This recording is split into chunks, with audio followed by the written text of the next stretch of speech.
Let us start today's lecture. So yesterday I was discussing some duality theorems. So I proved one theorem.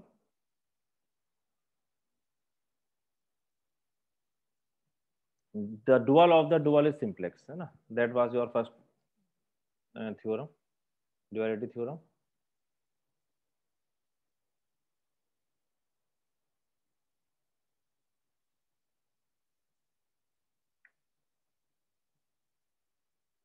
So this theorem we already proved yesterday. Theorem number 1, the dual of the dual is primal. है ना? The dual of the dual is primal. ये हमने कल show कर दिया था by considering maximization problem. Then we proved second theorem. It was your theorem 1.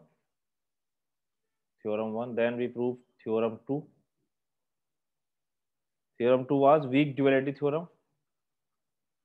Weak duality theorem.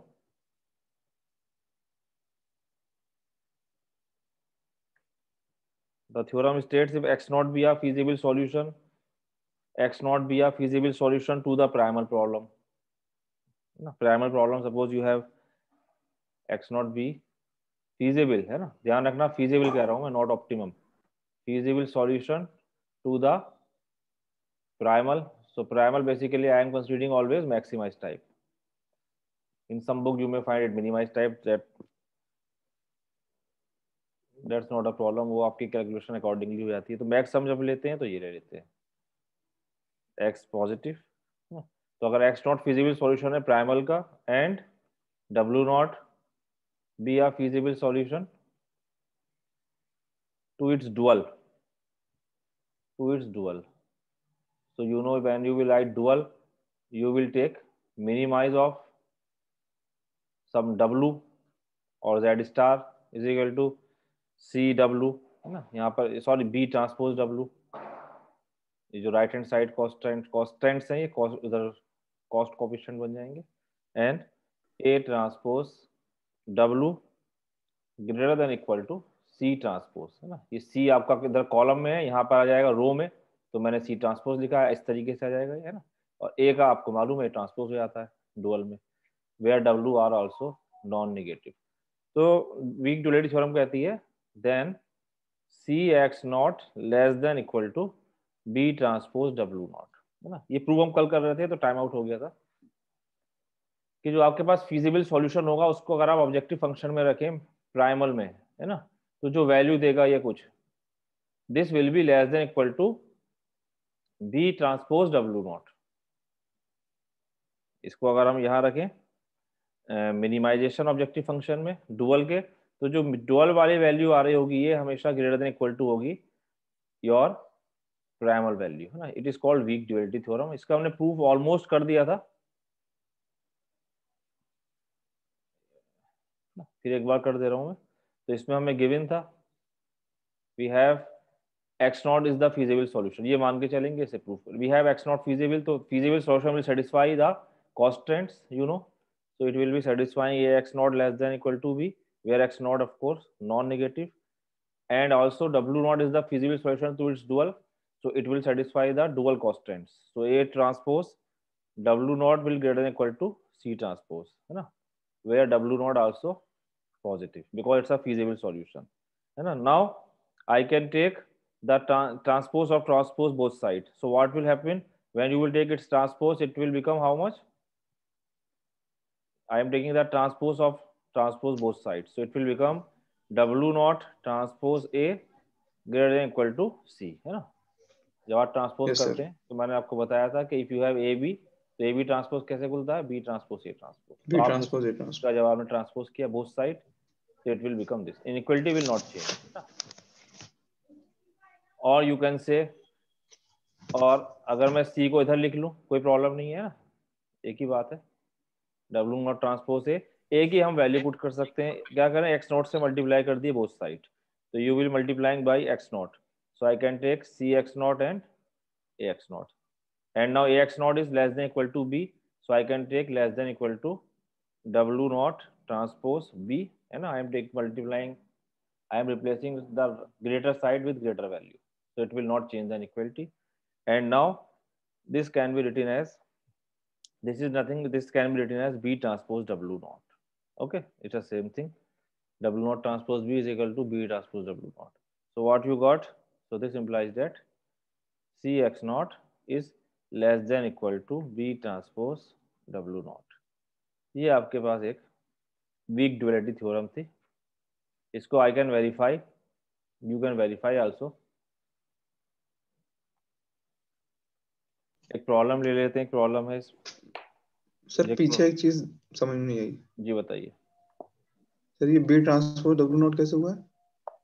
कहाँ?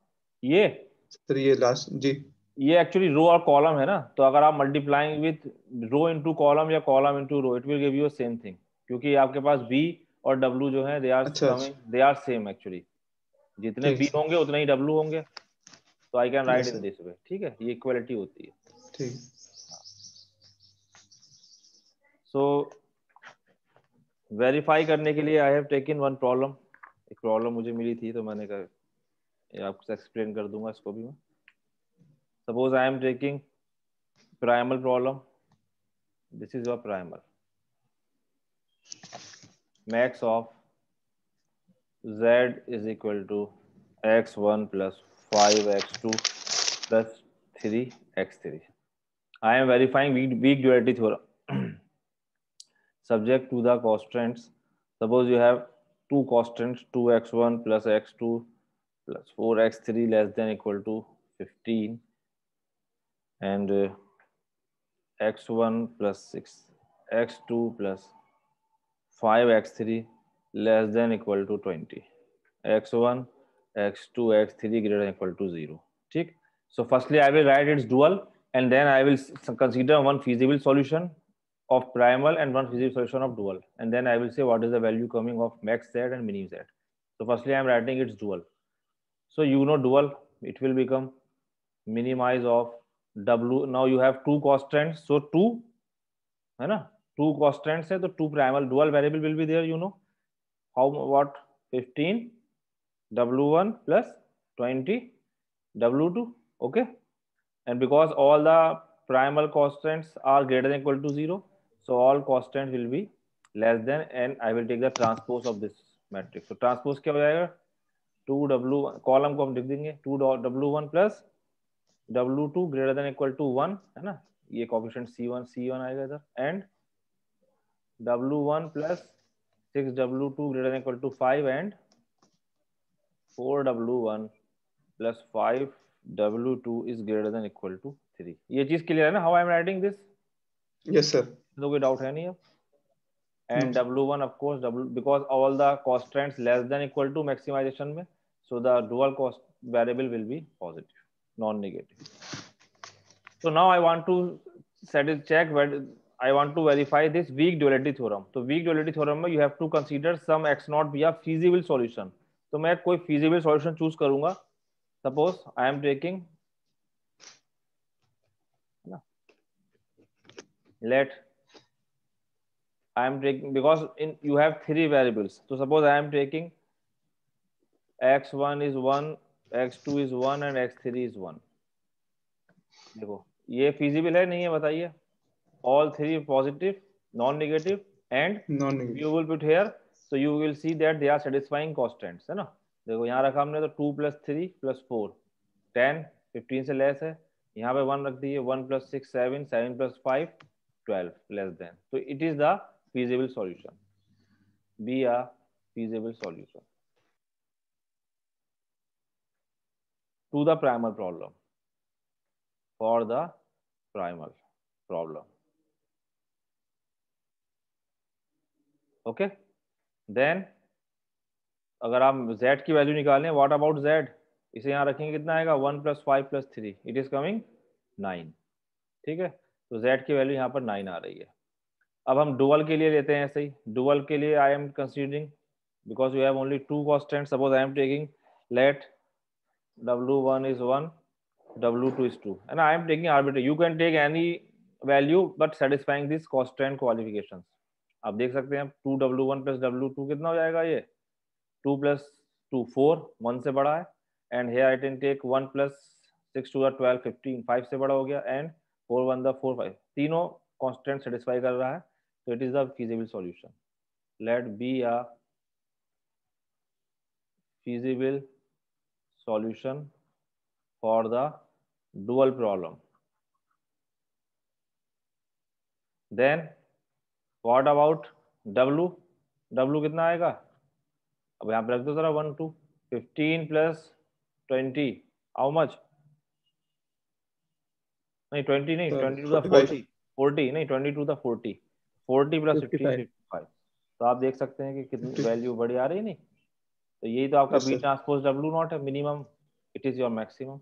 You can see that your Z is less than W. यही आपकी theorem थी कि जो B transpose W naught value आप रखेंगे objective function की dual की, it will be less than this, है ना. लेकिन ध्यान रखना ये जब है जब आपका प्राइमल मैक्सिमाइजेशन है और डुअल मिनिमाइजेशन है.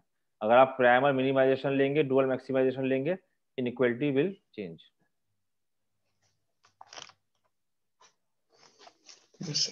Next theorem, theorem 3. Two theorem we have done so far. Theorem 3 is let x naught be a feasible solution to the primal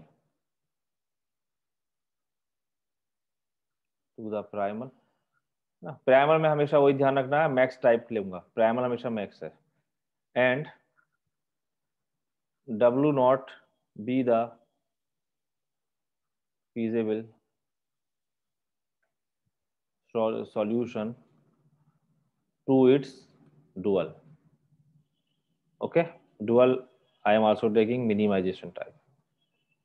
Now if Cx naught is equal to B transpose W naught, अगर ये value equal आ जाए, है ना, जैसे पीछे तो equal नहीं आ रही थी, 9 आई थी, 55 आई थी, अगर कोई पॉइंट ऐसा ले लें जिसपे इक्वल आ जाए ना, ऐसा पॉइंट पॉसिबल है. अगर आप सर्च करेंगे तो ऐसा पॉइंट हमें मिल जाएगा जिसपे Z और W की वैल्यू सेम आ जाए. अगर ऐसा हो जाए, है ना, then both x naught and W naught are optimum solutions to the primal and dual respectively. क्या बात समझ में आई भाई? कि अगर दे आर कमिंग इक्वल तो वो किस पॉइंट पे आएंगे, फिर वो ऑप्टिमल पॉइंट ही होगा, सेटिस्फाई करते हैं, है ना. वो ऑप्टिमल पॉइंट पे ही होगा कि they will be giving you the same value of the function, objective function. Feasible points पे तो आपके आ सकती है, लेस देन आ सकता है ना, लेस आएगा, ये सब फिजिबल पॉइंट है. लेकिन अगर आप इसका ऑप्टिमल पॉइंट निकालने तो it will give you the same value, है ना. या you can say equality will hold only when x naught and W naught are the optimum solutions. इसका प्रूफ हम पिछली थ्योरम का इस्तेमाल करके कर सकते हैं. सॉल्यूशन सॉरी प्रूफ, थ्योरम है तो आपका ये प्रूफ है, नॉट सॉल्यूशन. प्रूफ कर.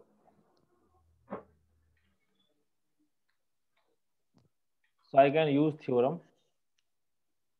और देखो प्रूफ भी बहुत आसान है, बिल्कुल ऑब्वियस सा प्रूफ है. एक बार हम क्या मानते हैं, एक बार सपोज कर लेते हैं कि लेट x नॉट स्टार, कोई हमने स्टार ले लिया, बी एनी अदर. भाई एक x नॉट आपका फीजिबल सॉल्यूशन है ना, वो कैसा है, और ये होल्ड हो रही है. हमने माना कि suppose x naught star be, क्योंकि अगर आपको ऑप्टिमल सॉल्यूशन शो करना है x नॉट को, तो क्या शो करना होगा आपको कि this objective function value at x naught is highest, क्योंकि प्राइमल क्या है आपका, मैक्सिमल, है ना. तो आपको अगर ये शो करना है कि x naught is the optimum solution for the primal problem, what you have to show कि x naught is the point which is giving you the highest value of the objective function. ये तो show करना है. मतलब आपको क्या show करना है कि Cx naught is greater than equal to for all other Cx naught star, है ना. ये तो शो करेंगे हम. भाई अगर आपने ये शो कर दिया कि Cx नॉट ये आपका हमेशा Cx नॉट स्टार से बड़ा है फॉर ऑल एक्स, है ना। तो इसका मतलब क्या हुआ कि ये आपका ऑप्टिमल हो गया। तो मैंने एक आर्बिट्रेरी ले लिया कि let X naught star be any other feasible solution, क्योंकि फीजिबल सॉल्यूशन तो बहुत सारे होंगे पूरे रीजन में। Feasible solution to the given primal, जो आपको प्राइमल गिवन है मैक्स मैक्स टाइप का। तो देन बाय थ्योरम 2, अभी जो मैंने थ्योरम 2 प्रूव करी थी, थ्योरम 2 में मैंने क्या प्रूव किया था भाई कि C x naught will always less than B transpose W naught, है ना। था नहीं था, जहां पे एक्स नॉट क्या था, फिजिबल सॉल्यूशन यस सर, था प्राइमल यस का। तो आई कैन से कि then by theorem C x naught star will be less than equal to, क्योंकि डब्ल्यू नॉट आपको दिया हुआ है, फिजिबल सॉल्यूशन है डुअल का, होगा नहीं होगा। यस सर, और अब हमें कंडीशन क्या गिवन है, ये C X B transpose W naught is equal to how much, C x naught. CX naught, can I replace this by C x naught, yes sir, है ना। इसको रिप्लेस कर दो बस सी एक्स नॉट से, हमें ये गिवन है because C x naught is given B transpose W naught, क्योंकि ये तो कंडीशन हम लेके चलेंगे ना इफ। तो इसका मतलब क्या हो गया, क्योंकि ये आर्बिट्रेरी था, इट मींस कि this is the best value. so this implies that x naught is an optimum solution to the primal, to the primal problem। Primal हमने मैक्सिमाइज माननी थी, इसलिए ऐसा हो रहा है, मिनिमाइज में नहीं होता। इसी तरह सिमिलरली, है ना, हमें दोनों बात शो करनी है। डब्ल्यू नॉट ऑप्टिमम है, डब्ल्यू नॉट ऑप्टिमम के लिए आपको क्या शो करना पड़ेगा कि W not giving you the minimum value, क्योंकि यहाँ पर आपके पास डुअल प्रॉब्लम मिनिमाइजेशन है। ओके, तो similarly if W naught star be any other feasible solution to the dual, then again by theorem 2, है ना, क्या हुआ, W naught star आपके पास वैल्यू है, तो you know what will happen, B transpose, बताइए भाई, ये होगा ना सी एक्स, आपके पास सी एक्स क्या होगा, ये बी, ये जो हमारे पास था आपके बार हमें शो करना है B transpose W naught is the minimum value, है ना। तो what I will take, I can put it here C x naught ना, by theorem 2 I can put C x naught less than equal to कितना, B transpose W naught W star, naught है ना। Star, और सी x not की जगह पे अब की बार सी एक्स नॉट की जगह फिर वही चीज रख दीजिए जो गिवन है। तो this implies that B transpose W naught is less than equal to B transpose W naught star. मतलब क्या कि ये जो है इससे भी लेस, डब्ल्यू नॉट स्टार से भी लेस है, यानी कि ये हमेशा लेस है। It is means it is because आपकी मिनिमाइजेशन प्रॉब्लम है। So this implies that W naught is the optimum solution. ठीक है भाई, तो theorem yes two sir, two से प्रूव करके आपने कर दिया है ना। यहाँ पे लेस देन बेस्ट हो जाएगा because duality is minimization problem, ध्यान रखना, इसलिए it is best. Yes sir, चलो वन मोर प्रॉब्लम, ये आप खुद करेंगे, थ्योरम 4 है, इसे आप खुद पढ़ लीजिएगा, इसमें से होम असाइनमेंट दे रहा हूँ मैं। ये सॉल्व है, आपकी पेज नंबर उस बुक में होगा, मैं इसका स्टेटमेंट लिख दे रहा हूँ। If x naught is an optimum solution, if x naught is an optimum solution to the primal problem, primal वही आपका मैक्स टाइप है ना, मैट्रिक्स फॉर्म में लिखेंगे आप, and primal problem max, then there exists a feasible solution W naught to its dual, which will be of minimization type, such that CX naught is equal to B transpose W naught, है ना। मतलब ये कह रहे हैं कि if आपके पास primal के लिए you are solving and your primal suppose you got X naught as an optimum solution, है ना। प्राइमल में आपको X नॉट मिल गया which is giving you the best value, तो there exist a feasible solution W naught, तो W naught जरूर exist करेगा इसके डुअल का such that CX naught will equal to B transpose W naught. Okay, तो यहाँ पर आपको एग्जिस्टेंस शो करना है इसका, अगर X नॉट ऑप्टिमम है तो W नॉट उधर एक फिजिबल जरूर एग्जिस्ट करेगा which will give you equality, है ना।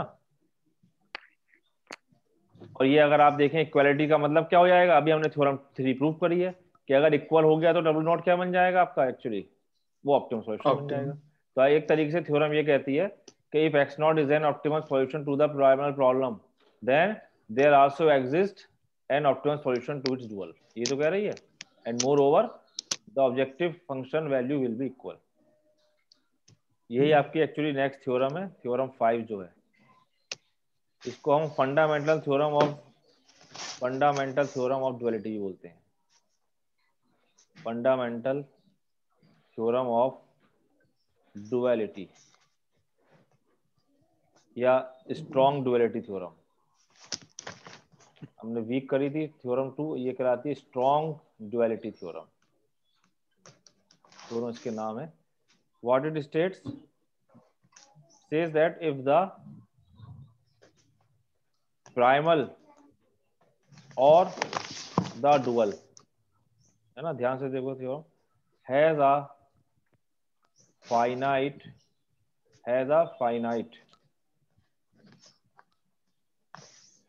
finite optimum solution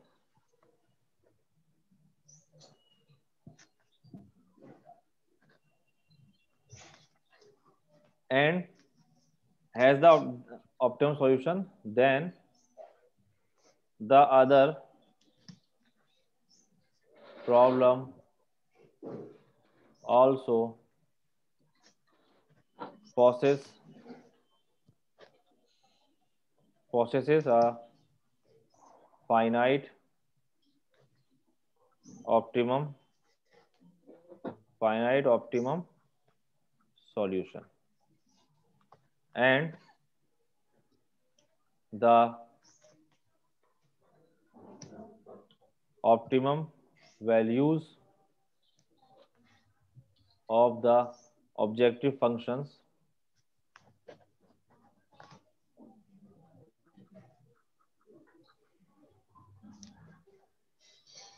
of two problems are equal।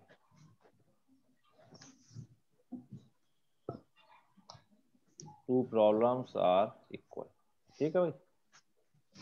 क्या कह रही है फंडामेंटल थ्योरम ऑफ डुअलिटी, कि इफ प्राइमल और dual means any problem has a finite optimum solution then the other problem also possesses a finite optimum solution and moreover the optimum values of the objective function of two problems are equal, है ना। ये आपकी fundamental theorem duality कहती है। इसी theorem की वजह से हमें इस मेथड का फायदा मिलता है, एज आई टोल्ड यू कि when sometimes if you are having more number of constants, so for the sake of convenience we reduce the primal problem to dual so that we can get less number of constant। तो जितने less constants होंगे उतनी calculation कम होगी, है ना। As I told you कि जितनी रो ज्यादा होती हैं आपकी मैट्रिक्स में उतने कैलकुलेशन आपको ज्यादा करनी पड़ रही है, सबट्रैक्ट करना, यूनिटी बनाना। तो हम क्या करते हैं कि अगर ज्यादा कॉन्स्टेंट्स हैं, वेरिएबल कम है, तो आप उस प्रॉब्लम को डुअल में लिख लेंगे, क्योंकि जितने वेरिएबल्स होंगे उतने ही कॉन्स्टेंट्स आएंगे। ओके, और फिर हम उसे सॉल्व करेंगे। एडवांटेज क्या होता है उसको सॉल्व करने पर, जो क्योंकि हमारा ऑब्जेक्टिव अल्टीमेटली क्या है, ऑब्जेक्टिव क्या होता है, गेटिंग ऑप्टिमल सॉल्यूशन। तो जो उस डुअल का ऑप्टिमल सॉल्यूशन आएगा बाय दिस थ्योरम, वही सॉल्यूशन आपका प्राइमल का होगा, है ना। तो sometimes you can use this duality as a shortcut method also। Yes, so because of this theorem we can apply the method, है ना। yes sir। तो ये आप अगर देखें थ्योरम 5 क्या है, थ्योरम 5 का प्रूफ आप देखें तो थ्योरम 3 और 4 को मिला दे थ्योरम 5 बन जाएगी। क्यों भाई, थ्योरम 3 क्या कह रही थी थ्योरम 3 थी कि आपके पास अगर इक्वालिटी है तो सॉल्यूशन ऑप्टिमम होगा, ये तो कह रही थी। और थ्योरम यस 4 सर। में क्या कह रहा है, अब यहाँ पर आपको दिया हुआ है कि primal has a finite optimum solution. तो अगर प्राइमल का फाइनाइट ऑप्टिमम सॉल्यूशन है तो क्या होगा, ये वाली इक्वालिटी होल्ड होगी, और अगर ये होल्ड हो गई तो bye theorem 3 W not will be optimum solution. तो थ्योरम 5 जो है it is just proof you can take using theorem 3 and theorem 4। Okay, ये प्रूव कर सकते हैं। I am leaving this for you, आप ट्राई करेंगे इसको भी। सर लेकिन हमें प्राइमल का तो ऑप्टिमल सॉल्यूशन निकालना ही पड़ेगा ना। नहीं, प्राइमल का आपको गिवन है ना, अगर एक का फाइनाइट ऑप्टिमम सॉल्यूशन गिवन है तो दूसरे का होगा, तो एक को तो आप मान के चलेंगे कि एक है, मान लिया प्राइमल है, तो आपको शो करना है डुअल का होगा। ये तो है कि अगर प्राइमल है फाइनाइट ऑप्टिमम सॉल्यूशन तो डुअल का भी होगा और वो ऑब्जेक्टिव वैल्यू इक्वल होगी। ठीक है, तो आपको निकाल एक सपोज करें, मतलब हाँ, जब आप मेथड से सॉल्व करेंगे सिंपलेक्स मेथड लगा के, तो वहां पे आपको प्राइमल का या डुअल का तो निकालना ही पड़ेगा, जाहिर है, बिना निकाले कोई होगा। लेकिन हमें ये देखना होगा ना कि टेबल हम किसमें छोटी टेबल बना सकते हैं। तो अगर आपके पास नंबर ऑफ वेरिएबल्स लेस हैं तो आप उसका डुअल लिख के कैलकुलेशन टाइम सेव कर सकते हैं। ठीक है, अब एक प्रॉब्लम मैं लूंगा सर इसके डुअल लिए। लिख के, हाँ सर डुअल लेके हमने बनाया और ऑप्टिमम सॉल्यूशन हमको मिला डुअल का, हाँ, वही प्राइमल का होगा। वही प्राइमल का हो जाएगा। यही तो थ्योरम है भाई, थ्योरम नहीं सुनी आपने? थ्योरम क्या लिखी है? सर ये इफ द थ्योरम 4 तो ये कह रही है ना कि एक्स नॉट का अगर प्राइमल होगा। नहीं, थ्योरम ये कह रही है, ये थ्योरम 5 क्या कह रही है, थ्योरम 5 ये कह रही है कि अगर प्राइमल या डुअल का फाइनाइट ऑप्टिमम सॉल्यूशन है तो other problem also has finite optimum solution and moreover the optimum values of the objective function are equal. ये तो कह रही है, जी सर। ये तो थ्योरम 5 है कि ठीक है। ऑब्जेक्टिव फंक्शन की जो वैल्यू है वो इक्वल आएंगी, तो तभी तो हम डुअल सॉल्व करेंगे, और जो डुअल का ऑप्टिमम वैल्यू आएगी वो आपके इक्वल होगी प्राइमल के। ठीक है सर। ठीक है, तो ऑप्टिमम सॉल्यूशन सेम होगा। लेकिन इसमें बस एक चीज ये है कि जब आप डुअल सॉल्व करेंगे तो मान लीजिए आपके पास W की वैल्यू सपोज 10 आ गई, यही वैल्यू Z की होगी, है ना। लेकिन ये जो 10 आ रही यस होगी सर। ये आपके पास आ रही होगी W1 और W2 कुछ वैल्यूज पे, सपोज W1 इज A, है ना, W2 इज समथिंग। और हमें अगर X1 X2 की वैल्यू निकालनी है तो उसके लिए एक तरीका है कि how to get value of X1 X2 from this W1 W2, क्योंकि आपको ऑब्जेक्टिव वैल्यू तो पता चल गई, लेकिन यस सर। क्वांटिटी क्या लेनी है X1 X2 की, ये भी तो पता होना चाहिए, ये नहीं पता। क्योंकि जी। यहाँ पे तो ये क्वांटिटी W1 W2 की देगा। Yes sir. तो वो X1 X2 की क्वांटिटी के लिए I will have one rule is there, मैं भी डिस्कस करूंगा आपको। उस रूल से हम W1 X1 X2 की वैल्यू निकाल सकते हैं। अब X1 X2 जैसे आपके प्रॉब्लम में कुछ भी हो सकते हैं, नंबर ऑफ बॉटल्स, है ना, या number of yes sir. Variety of clothes, जो हमने शुरू में प्रॉब्लम्स करी थी मॉड्यूलेशन बॉटल्स। वाली, तो वो हम एक तरीके से निकाल सकते हैं, एक लाइन की कैलकुलेशन होगी, तो उससे हम X1 X2 बार चल जाएंगे कि हमें X1 की क्वांटिटी कितनी लेनी है, X2 की क्वांटिटी कितनी लेनी है। आंसर यही रहेगा, मैक्सिमम वैल्यू जो होगी वो यही रहेगी 10, अगर 10 है ना, एग्जाम्पल ले रहा हूँ। चलो, one more theorem is there, then I will take one problem also if time permits. Theorem 6 है, लास्ट थ्योरम है आपकी, ये एग्जिस्टेंस थ्योरम है, एग्जिस्टेंस थ्योरम। ये जो मैंने थ्योरम छोड़ दिए ये आप सिंपल प्रूव कर सकते हैं, वैसे मेरे नोट्स में लिखी हुई है, मेरे नोट्स आपके पढ़े हुए हैं, किसी ने शेयर कर रखे हैं ऑलरेडी, आप उसमें देख सकते हैं, बुक में दे रखा है प्रूफ, फेमस थ्योरम से कहीं भी मिल जाएंगे आपको। Existence theorem, if either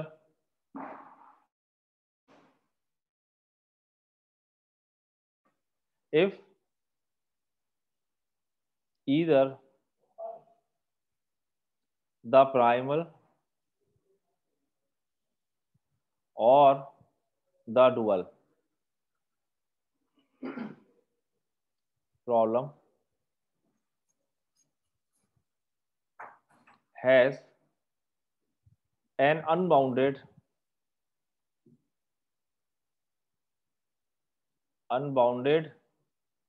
objective function value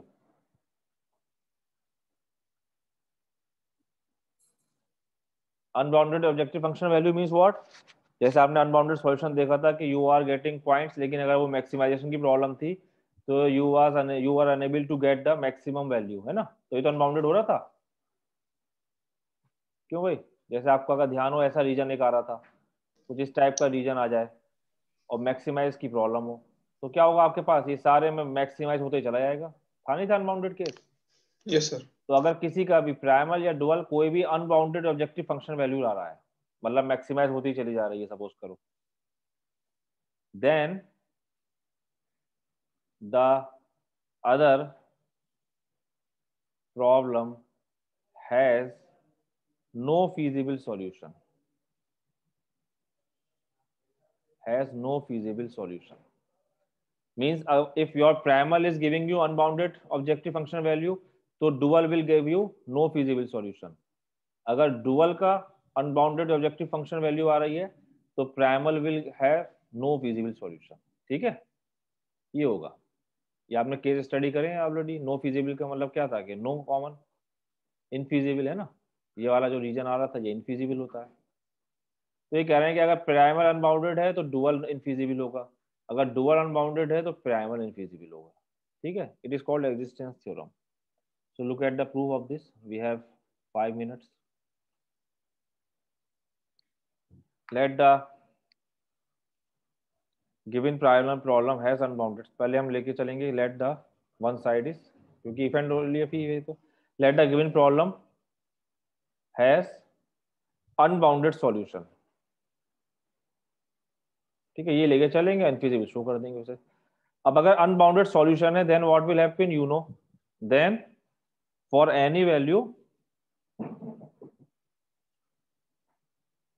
of the objective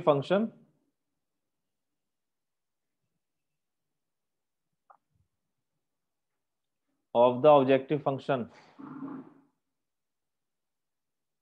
से इंफिनिटी है ना, there exist a feasible solution,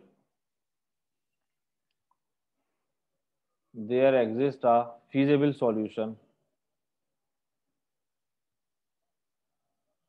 say x giving this solution. भाई अगर अनबाउंडेड है तो क्या होगा, इसकी वैल्यू ऑब्जेक्टिव फंक्शन की बढ़ती चली जाएगी। हमने मान लिया प्लस इंफिनिटी है इसकी वैल्यू मैक्सिमम, है ना, तो ये प्लस इंफिनिटी यस कब सर। आएगी, कोई फिजिबल सॉल्यूशन एक्स आपको यहाँ मिल रहा होगा, है ना। भाई यहाँ पर एक्स नहीं मिलेगा आपको फिजिबल, हमने मान लिया कि वो कुछ एक्स है, तो इसका मतलब क्या हुआ कि जो आपकी ऑब्जेक्टिव फंक्शन की वैल्यू सी एक्स है, ये क्या है, टेंडिंग टू इंफिनिटी हो रही है ना। ये हमें गिवन है कि आपके पास अनबाउंडेड है, इसका मतलब ये हुआ कि कोई एक्स हमें ऐसा मिल रहा है जो इन्फिनिटी की तरफ टेंड करा चला जा रहा है इसको। अब हमें क्या शो करना है कि डुअल जो है वो क्या होगा इस केस में, नो फीजिबल, इनफीजिबल इनफिजिबल। होगा। तो मैं इसे कॉन्ट्राडिक्शन, तो ये तो हमें गिवन है, हमने सपोज कर लिया वन साइड। अब on contrary I will prove it, on contrary let the dual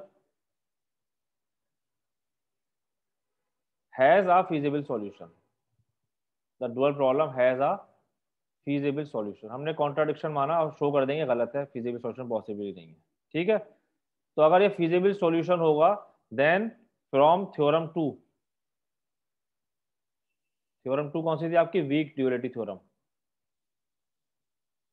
ना। वीक ड्यूअलिटी थ्योरम हमने प्रूव करी थी कि अगर दो फीजिबल सॉल्यूशन, ये थी weak duality theorem first page पे जो मैंने डिस्कस करी, ये थी ना वीक ड्यूअलिटी थ्योरम। अगर फिजिबली एग्जिस्ट कर रहे हैं तो क्या होगा, C x naught less than equal to B transpose double not, है ना। तो अगर आपके पास एक्स नॉट फीजिबल सॉल्यूशन है डुअल का तो क्या होगा, for each feasible solution, suppose डब्ल्यू नॉट है कोई, है ना, डब्ल्यू naught of the dual, there exist a feasible solution x naught to the primal, x naught exist करेगा नहीं, such that c x naught less than equal to b transpose. बताइए, अगर डुअल का डब्ल्यू नॉट फिजिबल सॉल्यूशन है तो theorem क्या कहती है कि there exist a feasible solution of primal such that c x naught less than B transpose W naught, है ना। अब सी एक्स नॉट ऑलरेडी आपका क्या है, टेंडिंग टू इन्फिनिटी है, क्योंकि ये तो हमेशा अनबाउंडेड है। तो इससे क्या मिलेगा कि बी ट्रांसपोज डब्ल्यू नॉट इससे बड़ा है, तो ये भी टेंडिंग टू इन्फिनिटी जाएगा। ओके, बताइए भाई, यस सर। ये तो यस अनबाउंडेड सर। है ना, तो इसकी वैल्यू तो हमें मालूम है इनफाइनाइट होगी हमेशा। तो बी ट्रांसपोज डब्ल्यू नॉट क्या होगा, ये भी आपके पास इन्फिनिटी की तरफ टेंड बड़ा करेगा, है उससे। है ना। तो ये, लेकिन आपके पास बी जो है, बी तो कॉन्स्टेंट्स हैं कुछ, भाई बी क्या होते हैं, सम 10 20 50। एंड डब्ल्यू नॉट जो है, डब्ल्यू नॉट क्या होता है, डब्ल्यू नॉट सेटिस्फाई व्हाट, डब्ल्यू नॉट ये सेटिस्फाई करता है A transpose W naught greater than equal to c transpose. तो इसका मतलब क्या हुआ, dual objective function must be finite. भाई ये आपका इनफाइनाइट नहीं हो सकता, क्योंकि बी नॉट, बी कांस्टेंट है और डब्ल्यू नॉट क्या है, W naught satisfying this equality. तो W naught they must be also some finite quantity, है ना, क्योंकि कांस्टेंट सेटिस्फाई करेंगे तो ये तो कुछ फाइनाइट ही होंगे। So that means the dual objective function b transpose W naught must be finite. ये फाइनाइट ही होना चाहिए, फाइनाइट ही होगा। लेकिन वो यहाँ से कॉन्ट्राडिक्शन हो रहा है कि इनफाइनाइट जा रहा है ना। दिस कॉन्ट्राडिक्स विच